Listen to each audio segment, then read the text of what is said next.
Hello, friends.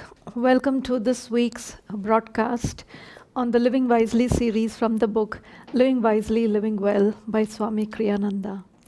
Today is December 4, and the wisdom for today is don't ask yourself, how can I approach my tasks differently? Don't even ask, how can I do them better? Until you have asked first, what is the right thing to do and the right way to go about doing it. Very important guidance to everything we do in life. Some of us across India are just embarked on a 9-day detox diet. This is a special diet given by Paramahansa Yogananda, and you will find the diet in his book on health, How to Achieve Glowing Health and Vitality. And it's a diet I have discovered over the last few days that helps you develop a lot of willpower, a lot of self-control, and helps you overcome an over-dependence on the sense of taste. On reflecting over the last few days, I realized how far we can sometimes stray in our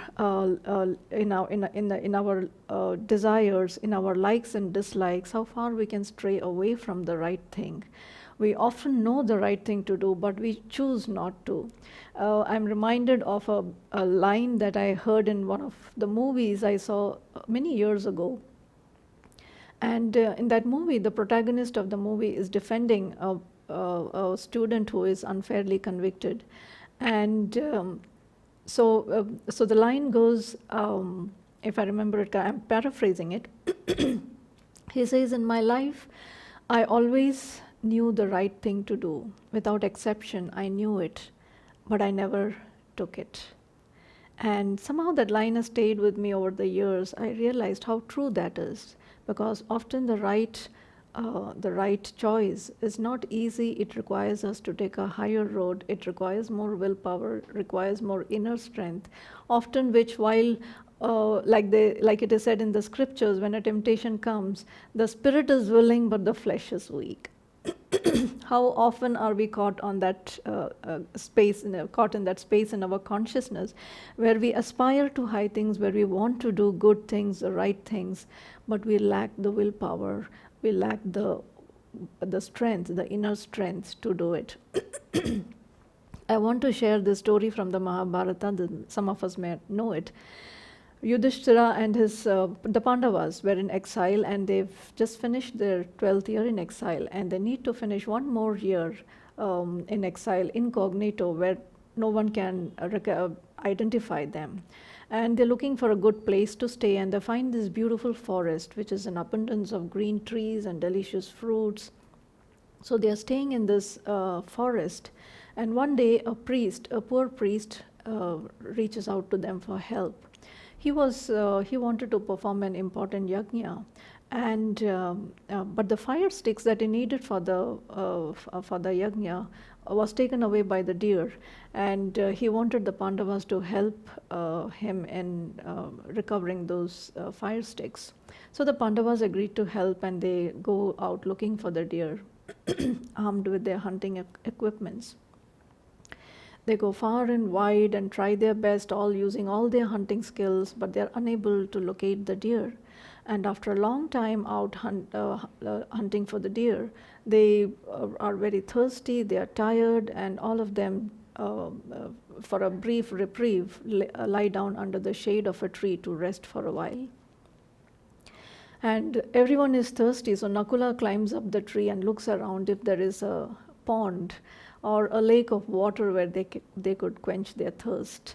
And he spots a beautiful crystal lake nearby, and he climbs down the tree and he goes out in search of water, takes his quiver, hoping to fill it with water and bring it back for his brothers. He approaches the lake, and as he approaches the lake, he hears a voice that tells him, do not drink of the waters of this lake until you have answered a few questions. But Nakul ignores the warning, and he goes ahead and to drink the water from the lake. But the moment he tastes of the water, he falls dead.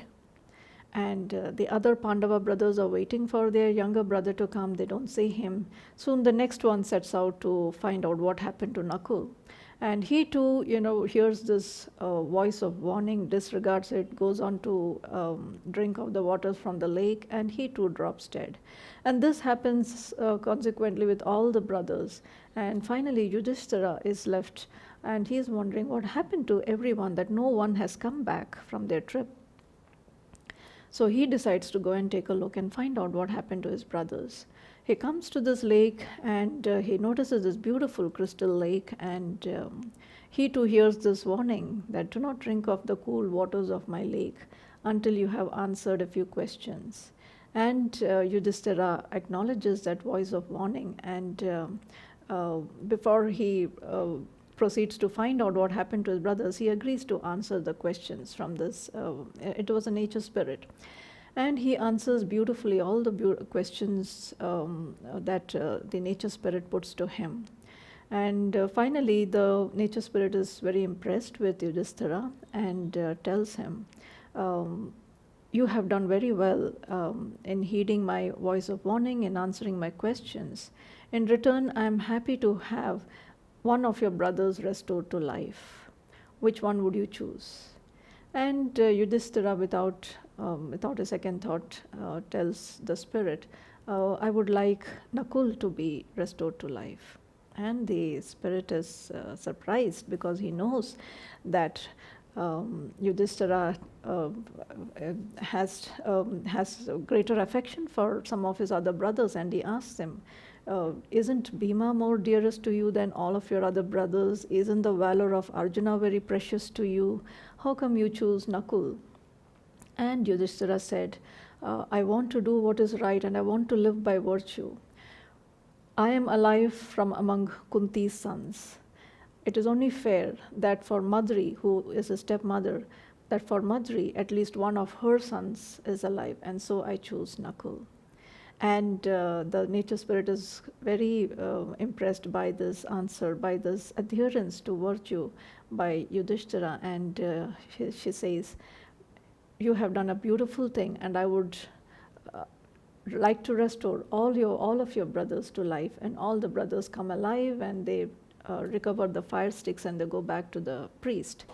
Now, this is a beautiful story for us to reflect on the importance and, in fact, Yudhishthira's valorous act and impersonal choice in this critical moment when he is asked to choose which of your brothers do you want restored to life. What would we do in a circumstance like this? Wouldn't we go for the one dearest to us? But Yudhishthira, completely impersonal, not looking at who is dearest to him, asked himself, what is the right thing for me to do in this moment? And he chose that which is right. And this is also the message of the Gita, friends, that right action leads us to inner freedom. It is very important for us not to be swayed by our likes, our dislikes, personal desires and preferences, our samskars, tendencies, habits, but instead to be able to rise to that place in our consciousness, which is in all of us, where we ask, what is the right thing to do? And how can I do that? And why is this more important than the other questions? As Swamiji says in his book, he says, don't ask first, how can I do this differently? Or how can I do this better? When we reflect on those questions, we will notice that the reference point is I. That how can I do this differently? How can I do better? And we can be sure that as long as we start from that foundation of I, the fruit of I is never lasting or eternal. It is perishable. But instead, like Swamiji says, what is the right thing to do? Taking the importance away from our little self and keeping it on an impersonal ground of, what is the greater good here? What is God wanting me to do here? What is the right thing to do? That is the most stable foundation on which we can stand. Then Swamiji says, First ask that, then you can say how to do this differently or how to do this better, because then we are standing on the firm foundation of the greater good of all, rather than selfishly motivated desires or likes or dislikes. Now, what is it that prevents us from doing the right thing? In fact, it is something that we want to inculcate in us, even as a good habit. How often, when faced with a choice, do we first ask what is the right thing to do? Aren't we always making our choices from, I would like that, or I want to do this, I want to go here, I like this blue shirt, or I like this beautiful place, I like mountains more than the sea. Every choice that we make often arises from the sense of ourself, from the sense of I. For us to shift our perspective from what matters to us, from what is important to us, from profit or pleasure for the personal self, can we make that shift in our perspective where we ask ourselves, does not matter what I want, let's look at what is the right thing for us to do. Now, once we ask that question, the next thing Swamiji says is, and what is the right way to go about it? We'll come to that later. But what is it that sometimes we even fear in asking what is the right thing to do? Like I mentioned when at the beginning of the talk, it is not just enough to ask what is the right thing to do. We need to also have the courage to follow that guidance. And often we do not have the courage to follow the guidance, which is what we want to work on. Let's reflect on what stops us often from choosing the right thing to do. One is, of course, our desires, our likes and dislikes, our preferences, our samskars, tendencies, habits. We are heavily invested already in something that brings us personal profit or pleasure or comfort or convenience. And this is what we will have to overcome through introspection, through stepping out of the little self and asking ourselves the question, what is... will I be happy doing this? Will I be happy? Will I be happy if only I benefit from this course of action? What will benefit the greater good? It could be family, it could be friends, it could be generally a group or a team. So we often find our samskars tendencies can be very binding, and it's not easy to come out of it. There are many stories, even in the autobiography of a yogi, we see Master, because he has had many lives as a yogi, as a hermit. He would often, even at a young age, he would fly to the Himalayas. He would, away from his family, and each time his family would draw him back. His father wanted him to become an accountant in the Bengal Nagpur Railway. But the right thing for him to do was not to be as an accountant in the railway, but it was to be a yogi. It was to be an avatar, having a world mission. So if we go by our desires, we often fail to identify what is right for us. So it's in Yoganandaji's case, the guru would tell him, the mountains are not going to give you God. It is the guru who gives you God, and he would give him the touch of samadhi. And in fact, the first time Yoganandaji comes to Sri Yukteswarji, Sri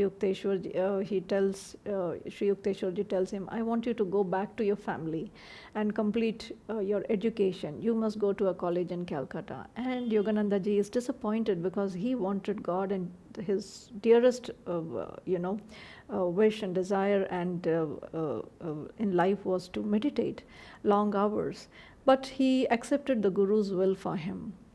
And Sri Yukteswarji explains, he said, someday you will go to the West, and the people of the West will be more receptive to these ancient Indian teachings if they know that their Hindu teacher carries a university degree. So God in the form of the Guru knows what is good for the devotee, for the disciple, to ask often, always in fact, Lord Guru, what is your will? Guide me. So our samskars tendencies, overcoming them, we need the Guru's help. Only the Guru can take us out of the deep selfish, whirlpool that we are in with respect to the ego. Only the Guru can pull us out of this whirlpool. Second thing that stops us from pursuing the right thing. It could be people, it could be our environment, it could be circumstances. How we see how even in Swami Kriyanada's life, how his parents wanted him to be something different, and he was clear on choosing the spiritual path. Master likewise, his parents wanted him to marry, become a householder, and live a normal life, but Master knew that his life was that of that of an avatar. So likewise, friends, when we set out on something noble, when we set out on something that is a good cause, we often find people naysaying or maybe belittling that noble initiative or that act or that aspiration. And we want to be very clear in our intention and our goal, and to set our sights very firmly on that goal so as not to be swayed by people who might discourage us in that endeavor. To be cognizant that people, though well-meaning, may not always have the right thing in mind for us. The only person who knows what is good for us is our Guru. And so for us to develop that practice, that habit of asking the Guru in everything, Lord, what is your will? Help guide me to that will. Christ says said to his disciples, whoever does the will of my Father in heaven is my father and my mother and my brothers and my sisters. That the fact that ultimately the whole of the earth family has to move in the direction of the universal will, of the divine will. And so we want to ask ourselves, what is it that will guide us? How do we know what is the right thing to do? What will guide us to the right thing in everything? Most importantly, meditation. The power of intuition that comes through in the silence of meditation is the most important guide, and this is also the voice of the Guru. We see in the autobiography of a yogi the story of Kumar, a young aspirant who comes to Yukteswarji's hermitage and to be trained by Yukteswarji. We read also that Yukteswarji is very fond of him, gives him responsibilities, but ultimately the boy fails to live up to his guru's ideals. And one day, against his guru's wishes, he goes back home, he falls into bad habits, environment, his friends spoiling him, diluting his quest. And when he returns to the ashram, he's a very changed man. And Yukteswarji makes the comment there. He said, we have to be very careful with our intelligence. He said, intelligence is a two-edged sword. It is guided, it can be guided rightly only when it has acknowledged the inescapability of the spiritual law.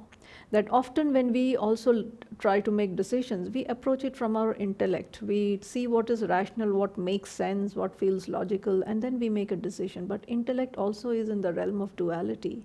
For the intellect to be guided in the right direction towards the right thing, it needs to be guided by the intuitive power of the soul. And that intuition, Yogananda ji said, comes through meditation. Practice meditation techniques. There are plenty of techniques on the path of Kriya Yoga that Paramahansa Yogananda ji has shared. Yogananda ji said even 1% of those practices that I've given can help you find wisdom and release in inner freedom. So even if to practice a technique, take up a technique, meditate regularly, and in that deep silence, when we commune with that inner silence within us, intuition, the divine wisdom of the soul naturally flowers within us. And that is what will guide us to the right end in everything. And then Swamiji says also, then ask yourself, what is the right way to go about it? There are a few things to consider here. St. John of the Cross makes a very beautiful statement. He said, an instance of pure love is greater than all, is more precious, just to be more true to his words. He said, an instance of pure love is more precious in the eyes of God than all good works put together, though it may seem like nothing. So that's a very important guidance again to bear in mind, that devotion, love for what we do, bringing our heart's love, our energy, all our energy, concentration to what we do is very important in how we approach something that we have decided to take up. Also, willingness, determination, commitment, these are very important attitudes to help us fulfill the right thing in everything. Now, also, what is, how do we, sometimes the right thing is too high for us. It's too high a goal for us to attain. What do we do in which case? We want to also remember, friends, that it's not about perfection. It's about moving in the right direction. So for somebody who is in the stage of Shudra, who is lazy, the right thing for the person is to start becoming active, even if it is for the sake of his own selfish ends. Likewise, for the person who is in the Vaishya stage of consciousness, it is important, the right thing for somebody in that state of consciousness is to be able to expand his sense of self, to also see how he can look beyond the selfishness of look beyond the profit that comes to his self. That is the right thing for someone who is at the Vaishya stage of consciousness. Someone at the Kshatriya stage of consciousness, the right thing is, okay, moving beyond, he's coming from the Vaishya level, so it's moving beyond give and take to, being willing to give up your personal interests, give up your life for a greater good, for the greater cause. And for the Brahmin stage, likewise, it is no longer any of these. It is no longer profit for the self or for others. It is simply living for God alone. So while we cannot make leaps in our consciousness, arbitrary leaps in our consciousness, the important thing for us to tune into is, what is the right thing for me now? What can I do willingly, joyfully, devotionally at this point in time? And let that thing be something that takes you in the higher direction, towards an upliftment of your consciousness. That would be the right thing for us to do. And attunement with the Guru, with the Guru's will, is also very important as we decide the best approach. Always asking the Guru, how do we do it? Include the Guru as your friend, as your guide, as you work on something. Asking him, how can we do this together? What would you like the outcome to be? And doing it together with the Guru. That is the highest way to go about doing anything. And therefore, the prayer that we started this sharing with, that I will, I will reason, I will act. But guide thou my reason, will, and activity to the right path in everything. For it is a Guru alone who can guide us to the right thing in everything. Om.